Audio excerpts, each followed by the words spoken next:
Hello students, welcome to my channel Train Your Brain. Once again, I'm ready to train your brain. Are you ready? So let's start our today's topic. Our today's topic is components of food for class 6.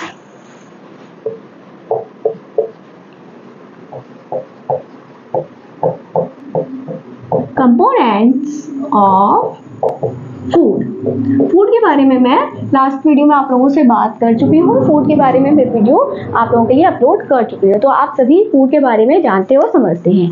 आज हम बात करेंगे कि food में कौन कौन से components पाए जाते हैं। तो सबसे पहले इसको समझने के लिए हमें दो बातें समझनी पड़ेंगी, कंपोनेंट्स ऑफ फूड और न्यूट्रिएंट्स ऑफ फूड। ये दो अलग अलग बातें होती हैं। Food is essential for the growth of our body and it keeps us stay alive. तो इसके लिए जो है फूड में जो फूड के जो पार्ट्स होते हैं उनको हम न्यूट्रिएंट्स कहते हैं। जो चीज़ें फूड में होती हैं जो कि हमें ग्रोथ करने में और अलाइव रहने में हेल्प करती हैं, वो सब कहलाती हैं न्यूट्रिएंट्स। तो फूड के जो है 5 मेजर न्यूट्रिएंट्स फूड में पाए जाते हैं। वो कौन कौन से, मैं उनके नाम यहाँ आपको बताती हूँ। Number 1, carbohydrates. Number 2, fats. 3, proteins. 4, vitamins. Vitamins या vitamins इनको बोलते हैं। 5th, minerals. ये 5 जो है मेजर न्यूट्रिएंट्स होते हैं किसी भी फूड में पाए जाने वाले। तो जब हम न्यूट्रिएंट्स ऑफ फूड की बात करते हैं तो हम carbohydrate, fat, protein, vitamin and mineral, in 5 components की बात करते हैं। जब हम कंपोनेंट्स ऑफ फूड की बात करते हैं तो इसके साथ हम वाटर एंड रफेज की भी स्टडी करते हैं। तो 6th नंबर पर आएगा आपका water and 7th roughage. Roughage को डाइटरी फाइबर्स भी बोला जाता है।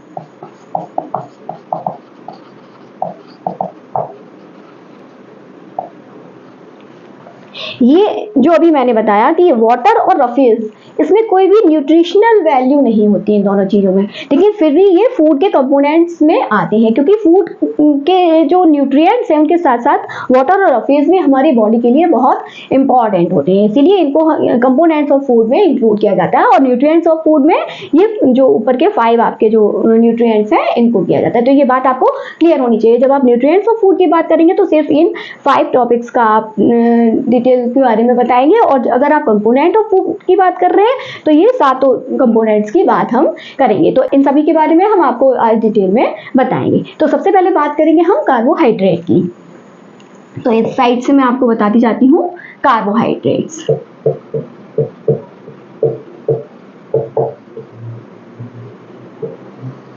कार्बोहाइड्रेट्स जो हैं वो एनर्जी गिविंग फूड होते हैं, जो कि हमें एनर्जी प्रोवाइड करते हैं हमारी बॉडी को वर्क करने के लिए। तो इसीलिए कार्बोहाइड्रेट्स को बोला जाता है एनर्जी गिविंग फूड।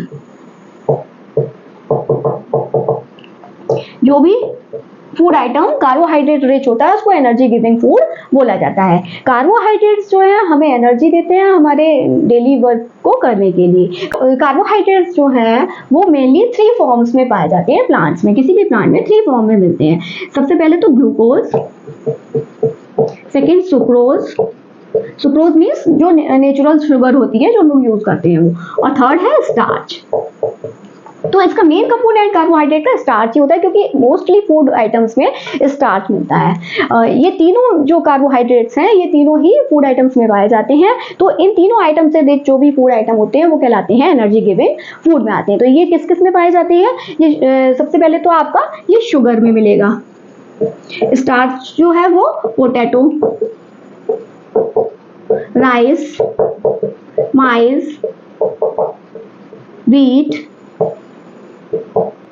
एटसेट्रा में ये इस तरह के फूड में पाए जाते हैं। तो इसीलिए ये सब जो है एनर्जी गिविंग फूड कहलाते हैं। अब सेकंड नंबर पर हम बात करेंगे फैट्स की। Fats are also considered as energy giving food. Fats को भी एनर्जी गिविंग फूड कहा जाता है क्योंकि फैट्स भी हमें एनर्जी प्रोवाइड करते हैं। लेकिन फैट्स और कार्बोहाइड्रेट में ये अंतर होता है कि फैट कार्बोहाइड्रेट की और फैट्स की अगर आप इक्वल क्वांटिटी देंगे तो फैट्स से हमें कार्बोहाइड्रेट से दुगनी एनर्जी मिलती है, इसीलिए फैट्स जो है वो लिटिल क्वांटिटी में ही हमारी बॉडी के लिए सफिशिएंट होते हैं। तो फैट्स में जो है आपके सभी प्रकार के ऑयल्स आएंगे, जैसे कि ऑल इसमें आएंगे ऑयल्स। ऑयल्स में आप coconut oil, groundnut oil, mustard oil और आपका ये सोयाबीन ऑयल, इस तरह के जितने भी ऑयल है वो सब इसमें आएंगे। घी जो है फैट्स का बहुत अच्छा सोर्स होते हैं, और ये मिल्क और मीट, फैट्स और कार्बोहाइड्रेट दोनों ही इंक्लूड होते हैं एनर्जी गिविंग फूड में। तो ये दोनों कलेक्टिवली क्या कहलाएंगे? Energy giving food.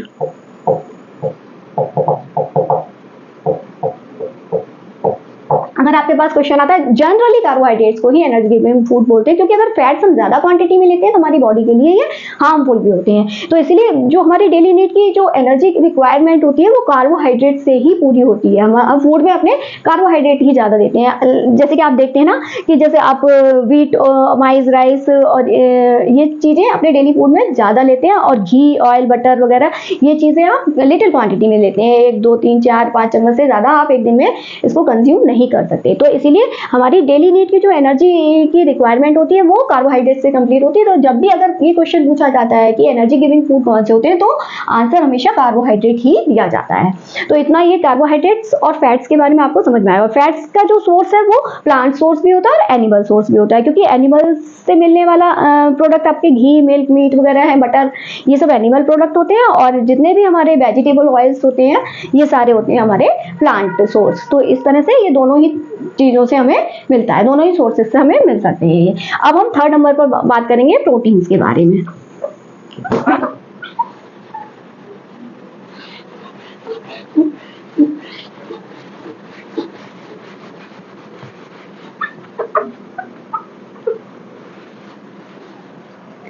Third component हमारा है protein. Proteins are called body building food.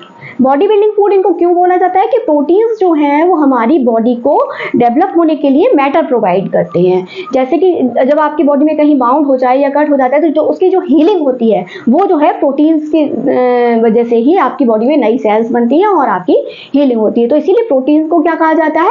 Body building food. ये क्या कहलाते हैं? Body building food.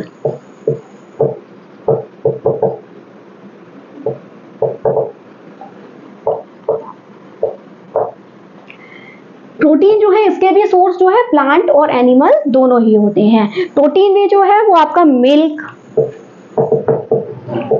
Egg, butter, meat and oils, इन सब चीजों में रिच क्वांटिटी पाई जाती है प्रोटीन की। और प्रोटीन जो है वो पल्सेस और सीरियल्स में भी बहुत अच्छी मात्रा में पाया जाता है।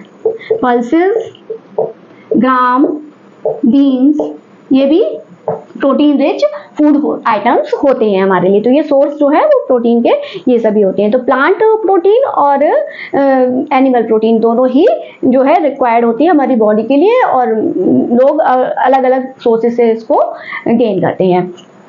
अभी मैंने जैसे आपको बताया कि जब फैट्स के एग्जांपल बताए थे तो आपने देखा होगा उसमें भी मिल्क, बटर, घी, मीट ये सब चीज़ें आ रही थी, और ये प्रोटीन में भी आ रही। तो ऐसा नहीं है कि किसी फूड आइटम में एक ही तरह के फूड न्यूट्रिएंट्स पाए जाते हैं। एक तरह के फूड आइटम में कई न्यूट्रिएंट्स मिलते हैं, लेकिन क्या होता है कि जो कोई न्यूट्रिएंट्स उसमें ज़्यादा मात्रा में होते हैं तो उसको उसी का एग्जाम्पल माना जाता है। जैसे कि अगर हम फैट की बात करें तो घी जो है वो हमारा फैट रिच फूड कंपोनेंट है, और अगर पल्सेस की बात करें तो पल्सेस जो है वो प्रोटीन रिच हैं। प्रोटीन रिच है, ऐसे ही कार्बोहाइड्रेट रिच क्या माना जाता है हमारा? व्हीट, माइस, शुगरकेन, ये सब चीजें कार्बोहाइड्रेट रिच मानी जाती है, लेकिन इनमें और भी फूड कंपोनेंट्स पाए जाते हैं। ऐसा नहीं है कि इनमें सिर्फ और सिर्फ कार्बोहाइड्रेट मिलता है। तो ये बात आपको यहाँ ध्यान रखनी है कि एक तरह के फूड आइटम में कई तरह के फूड कंपोनेंट हो सकते हैं, लेकिन एक कोई स्पेशल फूड कंपोनेंट उसमें ज्यादा मात्रा में पाया जाता है, इसीलिए वो उसका एग्जाम्पल बोला जाता है। अब हम थर्ड नंबर पे बात करेंगे विटामिन की। विटामिन जो है हमारी बॉडी के लिए बहुत ही एसेंशियल होती है, लेकिन इनकी लिटिल क्वांटिटी ही हमारी बॉडी के लिए चाहिए होती है। विटामिन जो है वो प्रोटेक्टिव फूड कहलाते हैं, क्योंकि अगर विटामिन की अगर सही मात्रा हमारी बॉडी में है तो ये हमें डिजीज से प्रोटेक्ट करते हैं। तो हम यहाँ बात करेंगे विटामिन की। विटामिन या विटामिन, इनको दोनों ही तरह से बोला जाता है। तो विटामिन, सबसे पहली बात, विटामिन क्या होते हैं? प्रोटेक्टिव फूड होते हैं।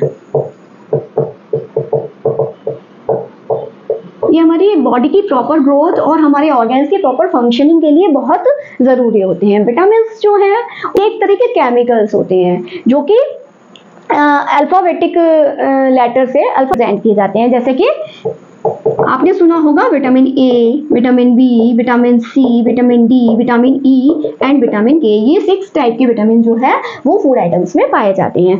तो कभी कभी क्या होता है कि कई तरह के विटामिन को एक ही अल्फाबेट से हम रिप्रेजेंट करते हैं, तो उसके पीछे हम एक सफिक्स, डिजिटल सफिक्स यूज करते हैं।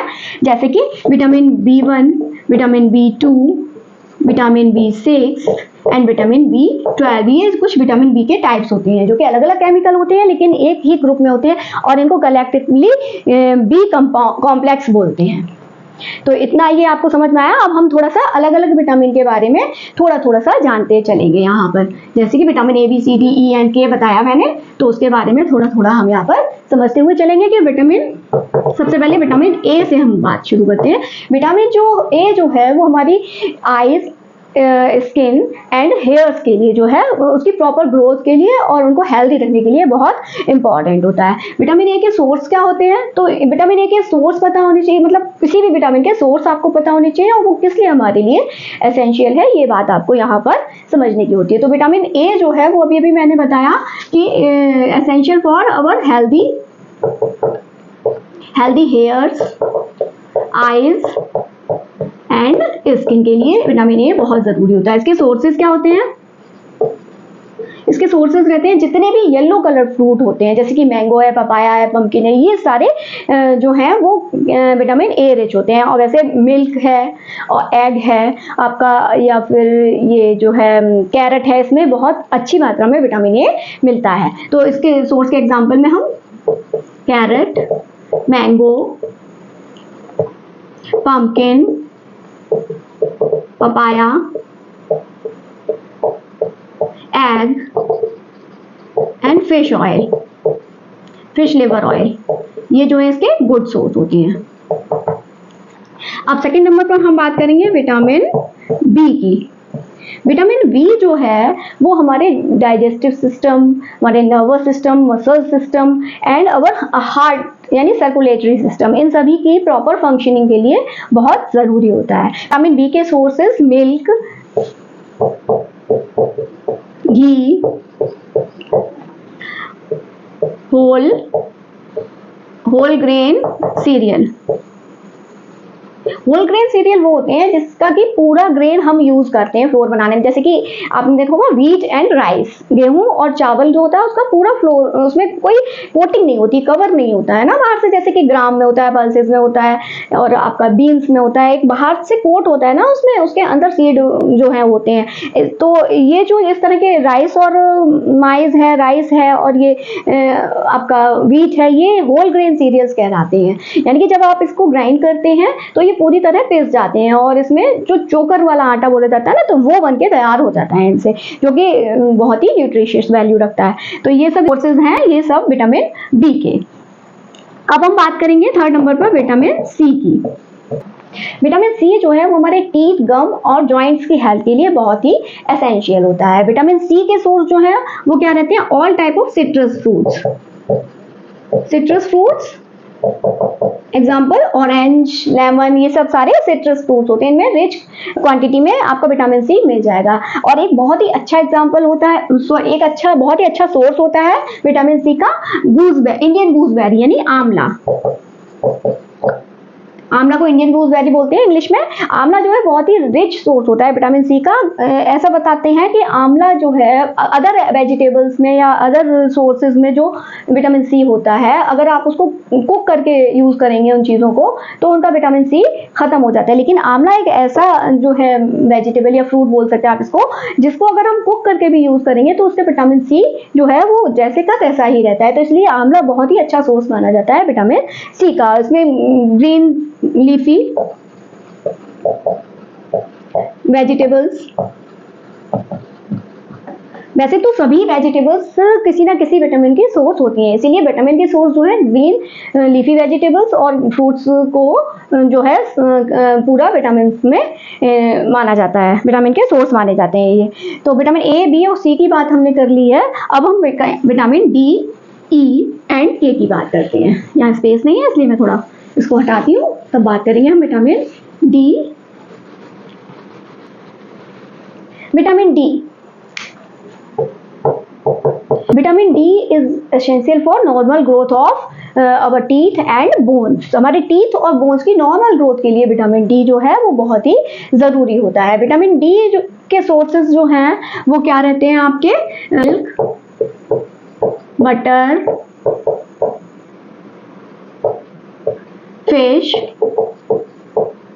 फिश ऑयल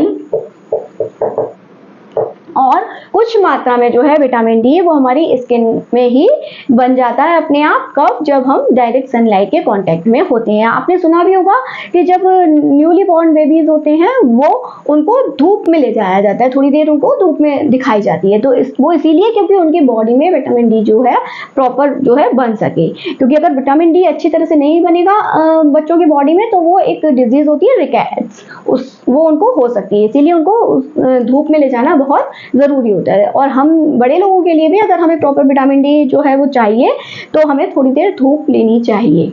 तो विटामिन डी के बाद अब हम बात करेंगे विटामिन ई की। विटामिन ई जो है वो हमारी बॉडी में एंटीऑक्सीडेंट की तरह काम करता है, जो कि हमारे इम्यून सिस्टम को एनहेंस करता है। इम्यून सिस्टम मतलब जो हमारे बॉडी की रोगों से लड़ने की क्षमता होती है, यानी कि हमारी बॉडी की पावर अगेंस्ट डिजीजेस जो होती है उसको एनहेंस करता है। इसीलिए इसको एंटीऑक्सीडेंट की तरह काम करता है और ये हमारी बॉडी के लिए एंटी इन्फ्लामेटरी एजेंट का काम करता है। जैसे कि किसी इन्फेक्शन की वजह से अगर हमारी बॉडी में इन्फ्लामेशन यानी जलन सी होने लगती है तो उसके लिए विटामिन ई जो है वो एंटी इन्फ्लामेटरी एजेंट का काम करता है। इसीलिए जो बॉडी लोशन वगैरह होते हैं, ब्यूटी प्रोडक्ट्स होते हैं, उनमें विटामिन ई डाला जाता है। तो विटामिन ई जो है उसके सोर्सेज क्या होते हैं? ऑयल्स वगैरह में। ये जो प्लांट सोर्स होते हैं ना ऑयल के, जितने भी वेजिटेबल ऑयल्स होते हैं उनमें बहुत रिच क्वांटिटी में मिलता है। तो इसको क्या होगा? वेजिटेबल ऑयल्स इसके सोर्स रहते हैं। वेजिटेबल ऑयल्स जैसे कि आपका कोकोनट ऑयल, ग्राउंडनट ऑयल या सोयाबीन ऑयल या फिर आपका जो नट्स होते हैं इनमें भी विटामिन ई अच्छी मात्रा में पाया जाता है। नट्स में जैसे आमंड है, इस तरह की चीज़ों में विटामिन ई अच्छी मात्रा में, यानी ये रिच सोर्स होते हैं विटामिन ई के। अब हम बात करेंगे विटामिन के की। विटामिन के जो हमारी बॉडी में ब्लड क्लॉटिंग और बोन्स की ग्रोथ के लिए ज़रूरी होता है। ये जो है वो ब्रोकोली और स्पाइनेक एंड ये आपका vegetable oils, specially soybean oil में ये बहुत रिच क्वांटिटी में मिलता है। हाँ, अब जैसा कि मैंने शुरू में बताया था आपको, विटामिन की लिटिल क्वांटिटी हमारी बॉडी के लिए एसेंशियल होती है, लेकिन अगर विटामिन हमारे बॉडी को प्रॉपर मात्रा में नहीं मिलेंगे तो हमें डेफिशिएंसी डिजीज होने का खतरा भी रहता है विटामिन की। इसीलिए हमें अपने फूड में, अपने मील में जो है वो ग्रीन वेजिटेबल्स, फ्रूट्स ये सारे इंक्लूड करने चाहिए डेली में। मैंने देखा ना आजकल बच्चे जो है ग्रीन वेजिटेबल्स नहीं खाना चाहते हैं। तो अगर आप ग्रीन वेजिटेबल नहीं लेंगे अपने फूड में तो आपकी प्रॉपर ग्रोथ नहीं हो पाएगी बॉडी की, क्योंकि विटामिन जो है वो कौन से हैं? प्रोटेक्टिव फूड भी होते हैं। तो आपके जो है इम्यून सिस्टम भी जो है आपका अच्छे से डेवलप नहीं हो पाएगा, जबकि बच्चों के लिए बहुत ज़रूरी होते हैं विटामिन, क्योंकि उनकी प्रॉपर ग्रोथ होनी होती है। बच्चों में ग्रोथ की सबसे ज़्यादा ज़रूरत होती है। तो आप सभी को ग्रीन वेजिटेबल्स अपने फूड में इंक्लूड, अपनी मील में इंक्लूड करनी चाहिए। तो आज से आप सभी लोग ग्रीन वेजिटेबल्स को खाना शुरू करेंगे। तो ये सारे विटामिन के बारे में मैंने आपको थोड़ा थोड़ा बता दिया है। अब हम फोर्थ आपके टॉपिक यहाँ पर कंप्लीट हो गए हैं। हम 5th नंबर की बात करेंगे, मिनरल्स की। मिनरल्स भी जो है वो हमारी बॉडी के लिए बहुत ही लिटिल क्वांटिटी में रिक्वायर्ड होती हैं, लेकिन इनके साथ भी ऐसा ही विटामिन की तरह भी, लेकिन ये हमारी बॉडी की ग्रोथ के लिए और प्रॉपर फंक्शनिंग के लिए ज़रूरी होती हैं।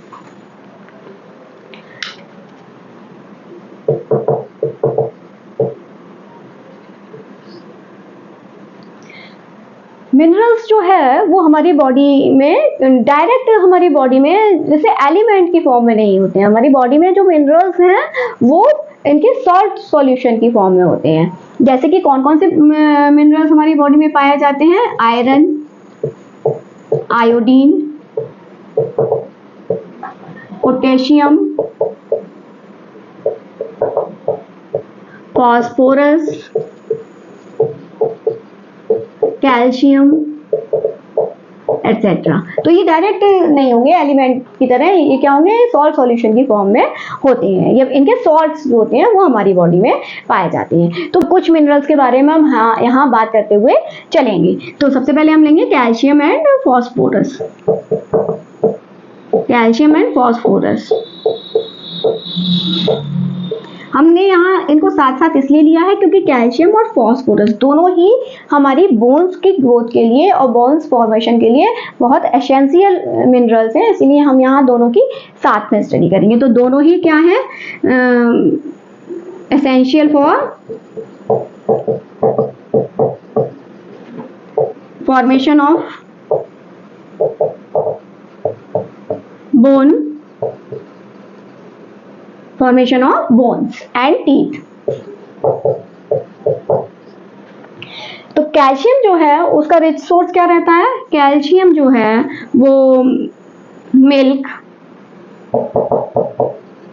एग, चीज and green leafy vegetables.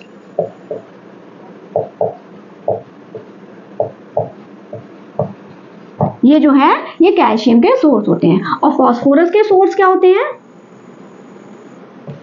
Phosphorus के सोर्स जो है मिलेट। मिलेट मीन्स बाजरा जो है वो बहुत अच्छा सोर्स होता है फास्फोरस का। बनाना, अनियन, ये जो है कुछ अच्छे सोर्स होते हैं। और ग्रीन वेजिटेबल्स, ये फास्फोरस के अच्छे सोर्सेज होते हैं। अब हमने यहाँ बात कर ली कैल्शियम एंड फास्फोरस के बारे में। अब कुछ और मिनरल्स की, हाँ एक दो मिनरल्स की और बात करते हैं हम यहाँ, फिर हम आगे बढ़ेंगे। नेक्स्ट है हमारा आयरन। आयरन जो है वो हमारी बॉडी में हीमोग्लोबिन के फॉर्मेशन के लिए बहुत ज़रूरी होता है। हीमोग्लोबिन जो है वो रेड ब्लड सेल्स में पाया जाता है और ऑक्सीजन को कैरी करने के लिए बहुत ज़रूरी एजेंट होता है एक हमारी बॉडी का। तो इसीलिए हीमोग्लोबिन फॉर्मेशन के लिए जो आयरन जो है हमारी बॉडी में बहुत ज़रूरी होता है। हीमोग्लोबिन जो है वो हमारे लंग्स में जो रेस्पिरेशन के बाद ऑक्सीजन पहुँचती है उसको हमारे अदर बॉडी पार्ट्स में कैरी करता है। तो वो हीमोग्लोबिन के साथ ही ऑक्सीजन बाइंड अप होती है और हमारे सारे बॉडी पार्ट्स में पहुँचती है, हर एक सेल तक पहुँचती है। तो इसीलिए आयरन जो है बहुत एसेंशियल मिनरल है हमारी बॉडी के लिए। तो आयरन का रिच सोर्स क्या होता है? एप्पल, स्पाइनेक्स और ये सीरियल्स लाइक बाजरा यानी मिलेट। मिलेट में बहुत अच्छा जो है वो आयरन की मात्रा पाई जाती है। तो ये सब जो है आयरन के सोर्स होते हैं। और ग्रीन वेजिटेबल्स तो सारी होती ही हैं। अब नेक्स्ट है हमारा आयोडीन। आयोडीन जो है वो एक ऐसा मिनरल है जो हमारे थ्रोट रीजन यानी नेक रीजन जो होता है उसमें एक हमारी ग्लैंड पाई जाती है, थायराइड ग्लैंड। उसकी प्रॉपर फंक्शनिंग के लिए हमारी बॉडी में आयोडीन की बहुत ज़्यादा ज़रूरत होती है। तो आयोडीन जो है उसका वो कहाँ से मिलता है हमें? ये सी फूड से मिलता है अच्छे से।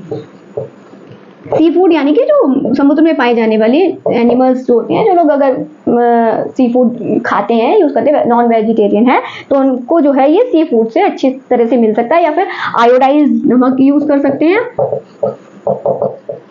आयोडाइज सॉल्ट यूज कर सकते हैं हम, या हमें फ्रूट्स एंड वेजिटेबल्स से मिल जाता है ये हमें आयोडीन। इस तरह से ये मिनरल के बारे में भी हमने यहाँ समझ लिया। अब हम बात करेंगे यहाँ वाटर के बारे में।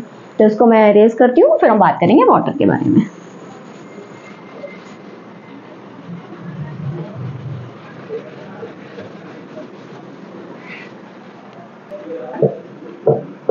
वाटर, जैसा कि मैंने अभी आपको बताया, वाटर की कोई न्यूट्रिशनल वैल्यू नहीं होती है हमारी बॉडी में, लेकिन फिर भी water is essential for us to stay alive. पानी की अगर हमें पानी ना मिले तो हम जिंदा नहीं रह सकते। तो उसके कुछ मेन रीजन है कि हमारी बॉडी के लिए क्यों इम्पोर्टेंट है। तो सबसे पहले तो water is important essential for the transport the digested food to the all body part. तो वाटर ट्रांसपोर्ट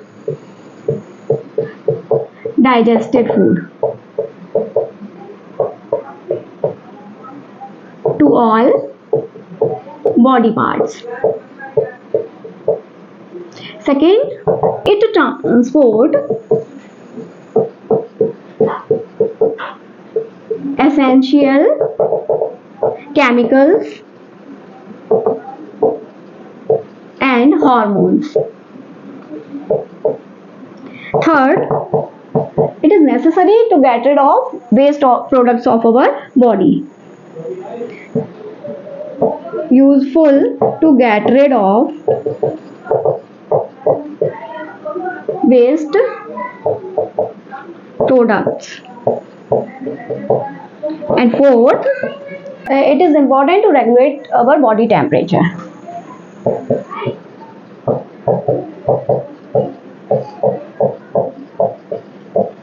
बॉडी टेम्परेचर, ये किस तरह से काम करता है वाटर हमारी बॉडी के लिए।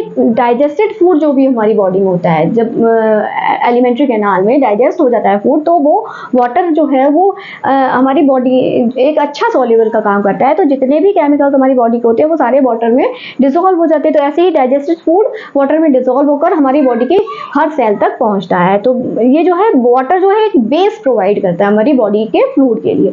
तो बॉडी फ्लूइड में हमारी बॉडी में पता ही आपको कि 90% तक वाटर होता है। तो जो हमारा ब्लड होता है उसका बेस में भी काफ़ी मात्रा में वाटर होता है। तो जो डाइजेस्टेड फूड है वो ब्लड के थ्रू ही हमारी पूरी बॉडी में सप्लाई किया जाता है। Transport essential chemicals and hormones, तो ऐसा ही है, एसेंशियल केमिकल्स और हार्मोन्स जो हमारी बॉडी में बनते हैं वो एक जगह से दूसरी जगह या रिक्वायर्ड प्लेस तक कैसे पहुँचते हैं, ब्लड में ही मिक्स होकर पहुँचते हैं। और वहाँ मिक्सिंग का काम जो है वो वाटर की वजह से ही अच्छे से हो पाता है, क्योंकि वाटर जो है यूनिवर्सल सॉल्युबल की तरह काम करता है। Useful to get rid of waste products, waste products भी जो है वो यूरिन के फॉर्म में वाटर के साथ ही हमारी बॉडी से बाहर निकलते हैं। तो वेस्ट प्रोडक्ट को भी अपने में डिसॉल्व करके हमारी बॉडी से बाहर निकालने का काम करता है।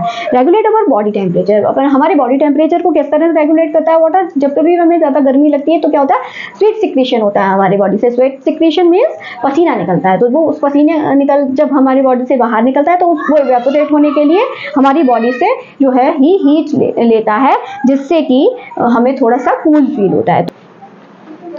अब हमारा लास्ट टॉपिक बचा है डिस्कस करने के लिए, roughage, last but not the least.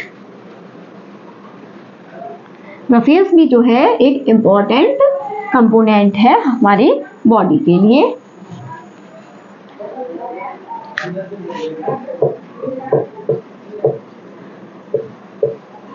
Roughage, roughage जो है इसके बारे में समझने से पहले हमें 3 टर्म्स के बारे में समझना जरूरी है। Number 1 whole grain flour, number 2 faeces and number 3 constipation.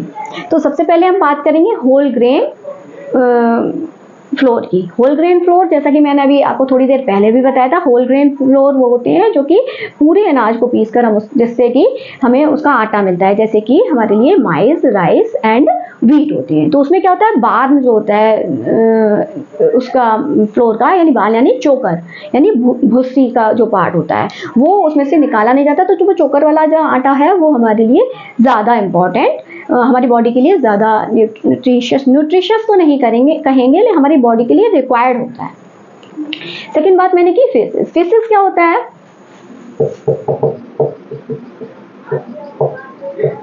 Whole grain flour, faeces and third मैंने बोला constipation. Faeces is a solid based product after digesting of food is called faeces. Faeces क्या होता है, हमारी बॉडी का जो best product होता है आफ्टर डाइजेशन ऑफ फूड, जिसको कि हम इजेक्ट करते हैं थ्रू एनस। एनस के रास्ते से जिसको एजेक्ट किया जाता है, या फिर आप कह सकते हैं कि डिस्चार्ज किया जाता है, हम जो भी टॉयलेट में जाकर डिस्चार्ज किया जाता है। फिसेस मतलब आपको मैं सही शब्दों में समझाऊं आपकी रेगुलर डेली वाली भाषा में, तो फिसेस मीन्स जो होता है वो होता है पॉटी, यानी हिंदी में बोलेंगे इसको मल।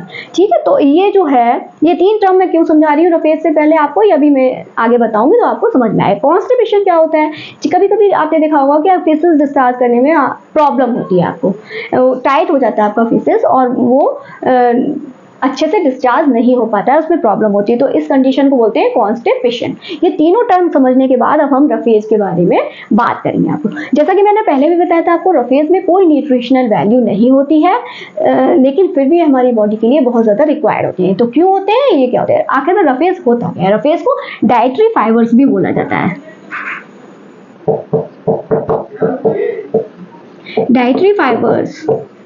डाइटरी फाइबर्स मीन्स होता है undigested carbohydrates of our food component. जितना भी हम लोग जो प्लांट फूड लेते हैं, तो प्लांट सेल्स में जो आउटर मोस्ट लेयर होती है वो सेल्यूलोज की बनी होती है, जो कि सेल्यूलोज है वो हम लोग डाइजेस्ट नहीं कर पाते हैं, तो वो एक तरह से अनडाइजेस्टेड कार्बोहाइड्रेट पार्ट होता है फ्रॉम प्लांट प्रोडक्ट्स, वो हमारी वो कहलाते हैं डाइटरी फाइबर्स। डाइटरी फाइबर्स हमारे लिए इसलिए ज़रूरी होते हैं कि जिससे कि जो भी फूड हम इनटेक करते हैं वो हमारी एलिमेंट्री कैनाल, इंटेस्टाइन वगैरह में आसानी से आगे बढ़ने का काम कर सके, यानी कि मूवमेंट हो सके उस फूड का आसानी से। तो इसके लिए हमारी बॉडी में रफेज की बहुत ज़्यादा ज़रूरत होती है। तो रफेज हमें कहाँ से मिलता है? रफेज जो है हमें सारी ग्रीन प्लांट से ही मिलता है, जैसे कि आप सारी vegetables, fruits and leafy vegetables अगर आप इनटेक करते हैं यानी खाते हैं, तो आपकी बॉडी में रफेज जो है अच्छी मात्रा में पहुंचता है, तो आपको फिसेस डिस्चार्ज में कोई प्रॉब्लम नहीं होगी इसकी वजह से, और आपको कॉन्स्टिपेशन का भी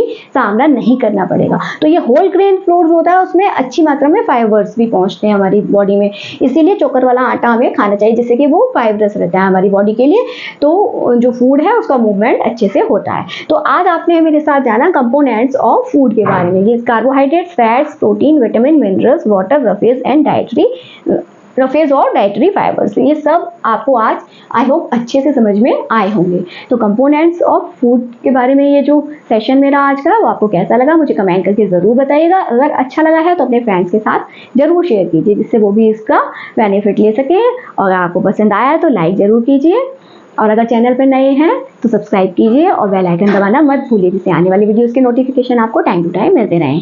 मिलूंगी आपसे नेक्स्ट वीडियो में, तब तक के लिए पढ़ते रहिए, क्योंकि पढ़ेगा इंडिया तभी तो बढ़ेगा इंडिया। नमस्ते।